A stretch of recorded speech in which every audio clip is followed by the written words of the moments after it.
If you're not getting Smart Life System notifications to your phone, it typically means you just need to make a few setting changes within the Smart Life app. So please follow these steps. First, open the Smart Life app and press Me on the bottom right corner of your screen.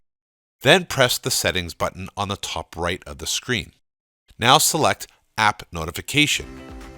If you see this exact screen where you see the title Alarm with the Do Not Disturb schedule setting, it means that you have the old version. Although in the Smart Life app, if you go into About, it may say that you have the updated version, but I can assure you it is not. So all you need to do is open your App Store, whether it be Google Play or the App Store. Now search for Smart Life. Select Update. Once it's done downloading and installing, select Open. Then it will open the Smart Life app once again.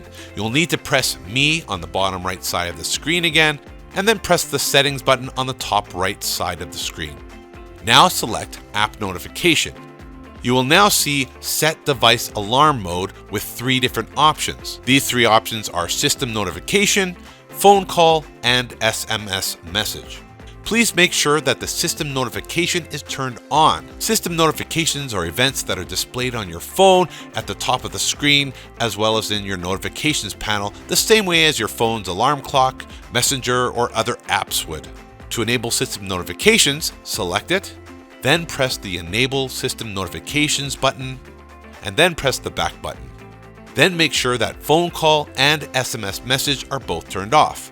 These paid subscription options do not work with the OSI alarm system. To use the phone call or SMS message options, a SIM card with a mobile cellular plan from your cell provider is required. But most people are fine with just using system notifications. So if these options are turned on, then select Phone Call, then turn off the button where it says Notify by Phone Call, and press the back button. Then select SMS Message, turn off the button that says Notify by SMS Message, and then press the back button. Now make sure the buttons labeled Home and Bulletin are both turned on. That's it. You should now get Smart Life System notifications to your phone or tablet. Well, we hope this video helped you out. All of the products you see here are available on Amazon.com and Amazon.ca. If you have any questions, please don't hesitate to leave your question below and we'll be sure to answer it as soon as possible. My name is Brandon Paris and thank you for watching.